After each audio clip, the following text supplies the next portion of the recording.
आज हम मध्य प्रदेश को आगे बढ़ाते हुए और उसको समझेंगे कि मध्य प्रदेश के राजकीय चिन्ह क्या हैं, राजकीय पशु क्या हैं और राजकीय फल क्या हैं। इन सब विषय में आज हम बातें करेंगे। चलते हैं, हम प्रारंभ करते हैं क्लास मध्य प्रदेश के प्रतीक चिन्ह को लेकर। प्रारंभ करेंगे मध्य प्रदेश की। सबसे पहले बात करेंगे कर्क रेखा की। कर्क रेखा मध्य प्रदेश के बीचों बीच से होकर गुजरती हैं। यह जो कर्क रेखा मैंने यह डायग्राम में आपको समझाने की कोशिश किया है। कर्क रेखा मध्य प्रदेश के बीच से होकर गुजरती है। हम ऐसा कह सकते हैं कि मध्य प्रदेश को दो भागों में बांटने वाली जो रेखा है वह कर्क रेखा है और यह मध्य प्रदेश के 14 जिलों से होकर गुजरती है। 23.5 डिग्री यह स्थित है, 23.5 डिग्री पर।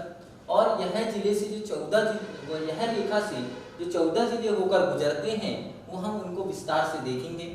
यह रेखा, इसमें एक प्रश्न हमें देखने के लिए मिला था कि किस जिले से प्रारंभ होती हैं, तो रतलाम जिले से प्रारंभ होती हैं। कहाँ यह रेखा खत्म होती है, तो शहडोल जिला में यह रेखा एंड हो जाती है। यह 14 जिले में कौन कौन से जिले से होकर गुजरती हैं, तो पहला रतलाम, दूसरा उज्जैन, तीसरा राजगढ़, चौथा शाजापुर। ये पहले शाजापुर से होकर गुजरती थी। आज वर्तमान की अगर हम बात करें तो आज आगर मालवा, जो आगर मालवा एक नया जिला बना है, यह जिला शाजापुर से अलग होकर बना है। तो आज वर्तमान में वह शाजापुर से नहीं गुजरती है, आगर मालवा से होकर गुजरती है। आगे चलेंगे। 5वें नंबर में भोपाल, 6वां सीहोर, 7वां विदिशा, 8वां रायसेन, 9वां सागर, 10वां जबलपुर, 11वां दमोह, 12वां कटनी, 13वां उमरिया और 14वां शहडोल। इसमें एक अभी एमपीपीएससी में क्वेश्चन देखने के लिए मिला था कि कर्क रेखा के सबसे पास में कौन सा जिला स्थित है, तो कर्क रेखा के पास में सबसे पास में जो स्थित जिला है वह इंदौर जिला है। लेकिन इसमें एक प्रश्न और बनता है कि कर्क रेखा होकर गुजरे, कर्क रेखा होकर गुजरे और उन जिलों में से सबसे पास में कौन सा जिला, तो फिर उसमें आंसर आ जाता है उज्जैन जिला। कि कर्क रेखा पर स्थित जिला जो सबसे पास में है तो वो है उज्जैन जिला। और इंदौर कर्क रेखा पर स्थित नहीं है लेकिन कर्क रेखा के सबसे पास में है, 22 डिग्री 71 पर स्थित है इंदौर जिला। आगे चलेंगे। अब हम मध्य प्रदेश के प्रतीक चिन्ह प्रारंभ कर रहे हैं। प्रारंभ में सबसे पहले बात करेंगे राजकीय पशु। किसी भी देश का या किसी राज्य का राजकीय पशु की हम बात करेंगे तो राज्य का राजकीय पशु को हम बोलते हैं सफेद लिली। सफेद लिली, जिसका वैज्ञानिक नाम लिलियम कैडियम, वैज्ञानिक नाम है लिलियम कैडियम। और यह किस कुल से है, कुल का अर्थ होता है कि किस जाति से है। जैसे हमारी एक कुल चलता है ऐसे ही सभी का एक कुल चलता है, ऐसे ही एक पुष्प का एक कुल है और वह कुल का नाम है लिलिएसी। यह कुल का, इसके कुल का नाम क्या है, लिलिएसी। इसे अगर हम देखें तो संपूर्ण मध्य प्रदेश में यह पाया जाता है। तो एग्जाम में यह भी आ सकता है कि सफेद लिली का क्षेत्र बताइए, तो यह संपूर्ण मध्य प्रदेश में हमें देखने के लिए मिलता है। इतनी बातें हमें प्रतीक राजकीय पुष्प से देखने के लिए मिलती हैं। दूसरा हमारा टॉपिक है राजकीय पक्षी, और मध्य प्रदेश का राजकीय पक्षी का नाम है दूधराज। मध्य प्रदेश का राजकीय पक्षी का नाम है दूधराज और इसी का वैज्ञानिक नाम या अन्य नाम की पहले बात करेंगे तो इसको अन्य किस नाम से जाना जाता है, तो इसे हम पैराडाइज फ्लाईकैचर के नाम से जानते हैं। इसका अन्य नाम है, एक नाम और इसका है शाहबुलबुल। राजकीय जो पक्षी है मध्य प्रदेश का दूधराज, और यह दूधराज का अन्य नाम, एक नाम है शाहबुलबुल और एक नाम है पैराडाइज फ्लाईकैचर। क्या नाम है, पैराडाइज फ्लाईकैचर, और दूसरा नाम क्या है, शाहबुलबुल। इसका वैज्ञानिक नाम पूछा जाता है, इसका वैज्ञानिक नाम है टर्पसिफोनी पैराडाइसे। ये लिखा हुआ है टर्कसिफोनी पैराडाइसे। क्या है इनका वैज्ञानिक नाम?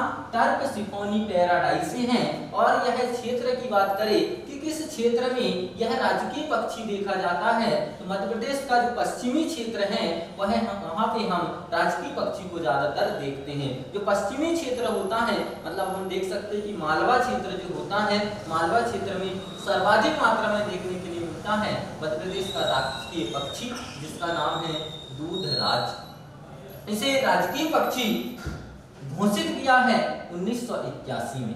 सन 1981 में मध्य प्रदेश का राष्ट्रीय पक्षी बना दूधराज। अगला हम प्रारंभ कर रहे हैं, जिसे हम बोलते हैं राजकीय मछली। मध्य प्रदेश की राजकीय मछली, तो राजकीय मछली का नाम है महासीर। राजकीय मछली का नाम क्या है? महासीर है। और इसका वैज्ञानिक नाम है टोरप्यूटिटोरा। क्या नाम है? टोरप्यूटिटोरा। मध्य प्रदेश की राजकीय मछली का वैज्ञानिक नाम क्या है? टोरप्यूटिटोरा। और यह किस प्रजाति की है? तो इसका प्रजाति का नाम है टोर। मध्य प्रदेश की जो राजकीय मछली है उसको प्रजाति पूछा जाता है तो इसका आंसर आएगा टोर। किस क्षेत्र में देखने के लिए मिलेगी? तो क्षेत्र मतलब एरिया, और यह नर्मदा नदी के किनारे यह हमें मछली देखने के लिए मिलती है। और विशेष तौर पर खरगोन और खंडवा जिला विशेष रूप से जाने जाते हैं। इसे वर्ष 2011 में मध्य प्रदेश की राजकीय मछली घोषित किया है महासीर को। और सबसे बड़ी बात तो यह है, नोट करके हमने लिखे हुए हैं कि मध्य प्रदेश में महासीर प्रजनन केंद्र कहाँ है? तो मध्य प्रदेश में महासीर प्रजनन केंद्र बड़वाहा में है। बड़वाहा जो आता है बड़वानी के पास में है। इसके पास में है, बड़वानी के पास में है। इतनी बातें हमें राजकीय मछली में याद रखना है। आगे चलेंगे, राजकीय वृक्ष। मध्य प्रदेश का राजकीय वृक्ष का नाम है बरगद। मध्य प्रदेश का राजकीय वृक्ष का नाम क्या है? बरगद है। और बरगद का वैज्ञानिक नाम पूछा जाता है तो इसका बरगद का वैज्ञानिक नाम है फाइकस बेनग्लेसिस। क्या नाम है बेटा? फाइकस बेनग्लेसिस। मध्य प्रदेश का राजकीय जो वृक्ष है बरगद, उसका वैज्ञानिक नाम है फाइकस बेनग्लेसिस। फाइकस बेनग्लेसिस। क्या नाम है? फाइकस बेनग्लेसिस। यह किस प्रजाति से है? तो इसकी प्रजाति का नाम है फाइकस। इसकी प्रजाति का नाम क्या है?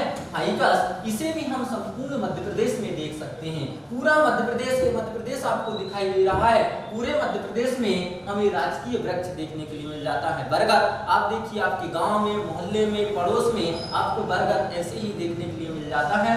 तो पूरे मध्य प्रदेश में हमें यह वृक्ष दिखाई देता है, इसलिए हमने इसे राजकीय वृक्ष घोषित किया है बरगद को सन 1981 में। और हमारे मध्य प्रदेश में अभी हाल ही में मध्य प्रदेश में बरगद पार्क की स्थापना हुई है। और यह बरगद पार्क हमारे इंदौर जिला में स्थापित है। और इंदौर जिला में भी किस स्थान पर है? तो इस स्थान का नाम है बड़गोंदा। क्या नाम है इस स्थान का नाम? बड़गोंदा। एग्जामिनर ये कई बार एग्जाम में इंदौर ऑप्शन दे सकता है और बड़गोंदा दे सकता है। तो अगर अंदर का जगह पूछे तो आंसर होगा बड़गोंदा, और दोनों ऑप्शन में आए तो आपका आंसर होगा बड़गोंदा। इतनी बातें हमें राजकीय वृक्ष से याद रखना है। इसके बाद मध्य प्रदेश का राजकीय फल की हम बात करेंगे। और मध्य प्रदेश का राजकीय फल है आम। विशेष तौर पे आप मुंह पानी आगे होगा जैसे हमने आम लिए हैं। तो मध्य प्रदेश का राजकीय फल की हम बात कर रहे हैं आम। और इसका वैज्ञानिक नाम कई बार हमें बहुत इंपॉर्टेंट है, बहुत बार एग्जाम में देखा गया है। यह इसका वैज्ञानिक नाम होता है मैगीफेरा इंडिका। क्या नाम होता है इसका वैज्ञानिक नाम? मैगीफेरा इंडिका। और यह आम हमारे संपूर्ण मध्य प्रदेश में आपको देखने के लिए मिलेंगे। हमारे गांव में, मोहल्ले में, हर जगह हमें आम दिखाई देता है, इसलिए हमने इसे राजकीय फल बना दिए हैं। और यह संपूर्ण मध्य प्रदेश में दिखाई देता है। मध्य प्रदेश में आम अनुसंधान केंद्र जो है रीवा में है। रीवा एक जिला है जिसे हम रेवाड़ी जिला भी बोलते हैं। तो यह मध्य प्रदेश का जो आम अनुसंधान केंद्र है वह रीवा में है। और अभी हाल ही में विश्व का सबसे महंगा आम जहां जापान देश में उत्पादन होता था, जहां हिरोशिमा वगैरह गिराया गया था, उसी जापान देश की हम बात कर रहे हैं। और जापान देश में जो आम प्रजाति पाई जाती थी उसको हमारे मध्य प्रदेश के किसानों ने उगाया है। और मध्य प्रदेश के किसान भी कौन? जबलपुर के किसानों ने विश्व का सबसे महंगा आम उत्पादन किया है हाल ही में। तो अभी वर्तमान में सबसे महंगा आम का उत्पादन मध्य प्रदेश के जबलपुर जिले में प्रारंभ हो गया है। और उस आम का नाम क्या है, उसकी प्रजाति का नाम क्या है, उसकी प्रजाति का नाम है टाइयो नो टमेगो। क्या नाम है? टाइयो नो टमेगो। क्या नाम है? टाइयो नो टमेगो। यह आम की सबसे महंगी प्रजाति है। ध्यान रखना, हाल ही में जबलपुर में इसका उत्पादन प्रारंभ हो गया है। अगर आपसे एग्जामिनर पूछे कि इसका पहले उत्पादन कहाँ होता था, जापान में, आज भी जापान में होता है, लेकिन हमने जापान देश से लाकर जबलपुर के किसानों ने उसे उगा लिया है। इतनी बातें हमें राजकीय फल से याद रखना है। आगे हमारा नया चैप्टर चालू होता है राजकीय फसल, और मध्य प्रदेश की राजकीय फसल हो गई है सोयाबीन। लेकिन अभी एक नया डाटा आया हुआ है, मध्य प्रदेश में सबसे ज्यादा सोयाबीन उत्पादन होता था, लेकिन आज वर्तमान में नया सर्वे के अनुसार मध्य प्रदेश को छोड़कर आगे निकल चुका है गुजरात सोयाबीन उत्पादन में।